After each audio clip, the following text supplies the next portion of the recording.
Hi everybody.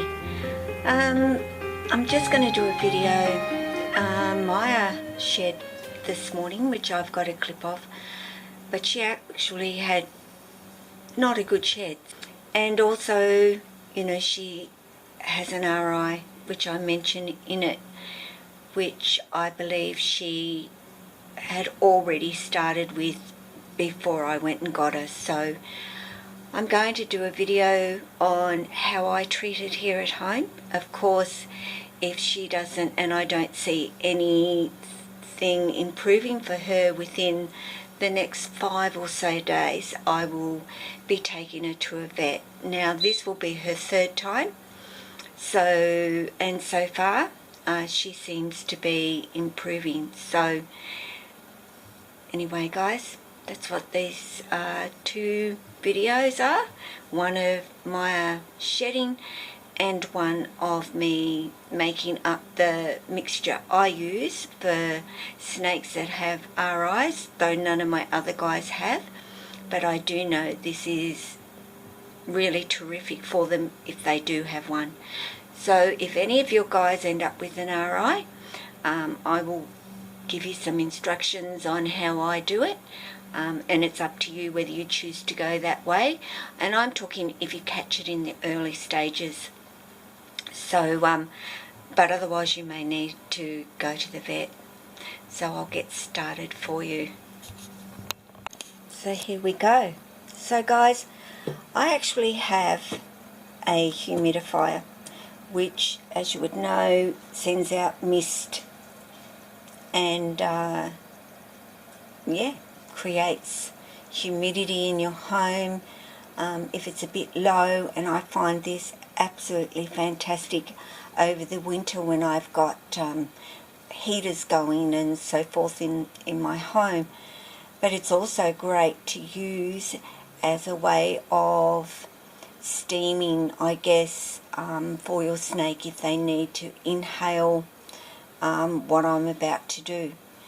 So basically what I use is pure eucalyptus oil, and you only need a drop of this I use a litre of warm water that I put in.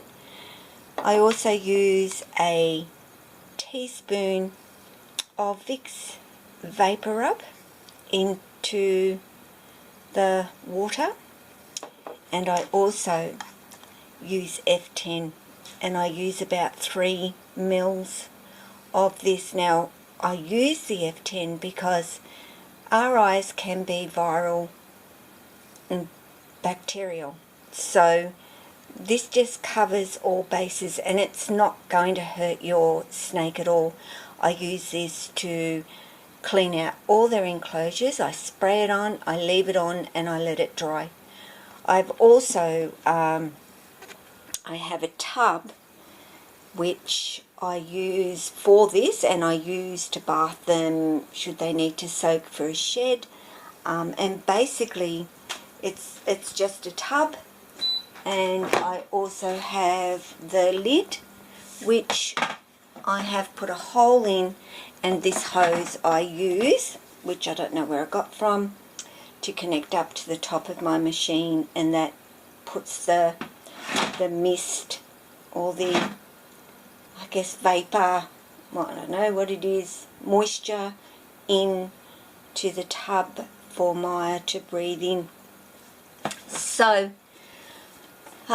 you're going to need, of course, hot water. I'll flip you around for this, and I will attempt to sort of show you, but I do use hot water to mix the actual Vicks and the eucalyptus together. So I'll put some hot water in there. Otherwise, you know, the cold water isn't going to mix it up properly. So like I said, just a tiny little smidgen of this, and I don't have a dropper, so I mean, I've just put the most tiniest little bit on there, which I mix into that hot water. And I do use the teaspoon of Vicks, and even though that's a level teaspoon of Vicks, which I mix up as well. So you guys know how to mix things up, but you can sort of see it all dissolving, and yeah, just break it down so it will go through your mister.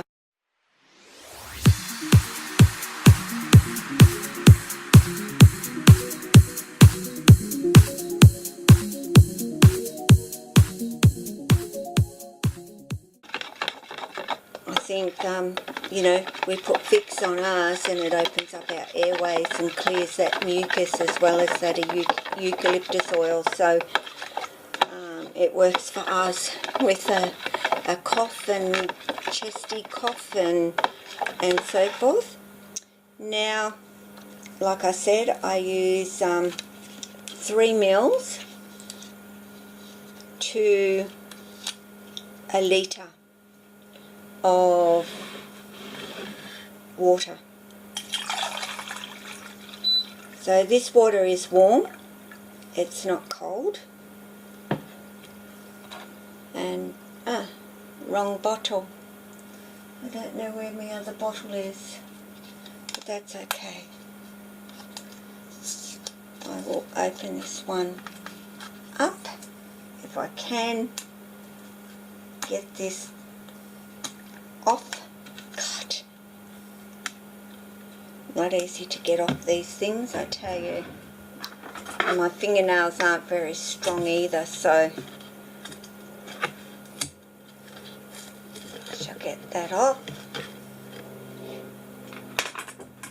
So yes, 3 mils is all I need. Pretty much spot on.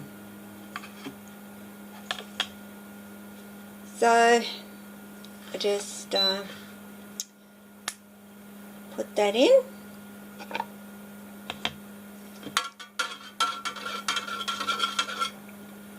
Give that a stir.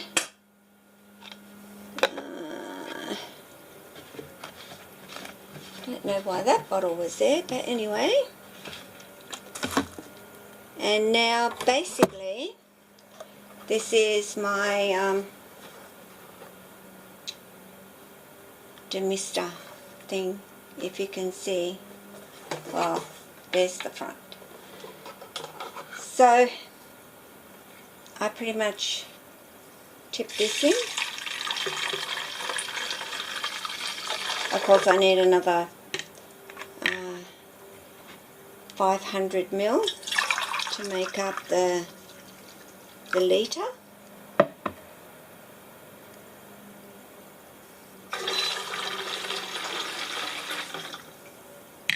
And then I tip the mixture in. And this is the filter thing. I'm going to give it a shake about, making weird noises, and then I'll show you in a second.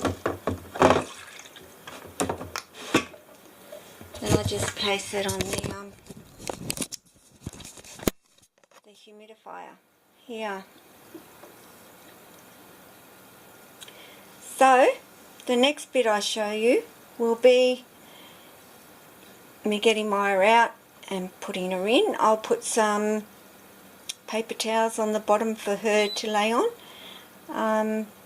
So yeah, won't be long.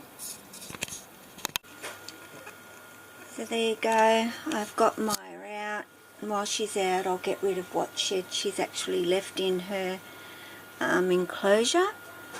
She doesn't like this, but then she doesn't know that what I'm doing for her is going to help her. So basically it's all connected up, and hose is connected and into there, and now it's just a matter of turning it on for Maya and get that mist going. So basically, guys, that's all I do, and I will do that for roughly 10 days. Like I said, if there's no improvement after 5, I would be taking her to the vet, because then she would be needing antibiotics. But just after 2 treatments, I've seen an improvement with Maya. This morning she was still blowing out her throat a little bit, which tells me it's still, of course, there, but I would expect it to still be there at this particular point. So I will leave Maya in there, because if it were one of my big guys, I would leave them in there all up 20 minutes with the steam going, and further turn it off and leave them in there for another 20 minutes. But because Maya's just a little snake, I give her 10 minutes in there with the steam going, and then I switch it off and I leave her for another 10 minutes. And then, you know, she's a little bit damp when I get her out, so I use a towel to let her glide through as she goes back into her enclosure, so I know she's nice and dry. Not only that, but I've gone and put her temperatures up by a couple of degrees, and I've also lowered the humidity for her while she has this RI going on. So anyway, I will keep you posted and let you know how she's doing as the days progress. Ciao.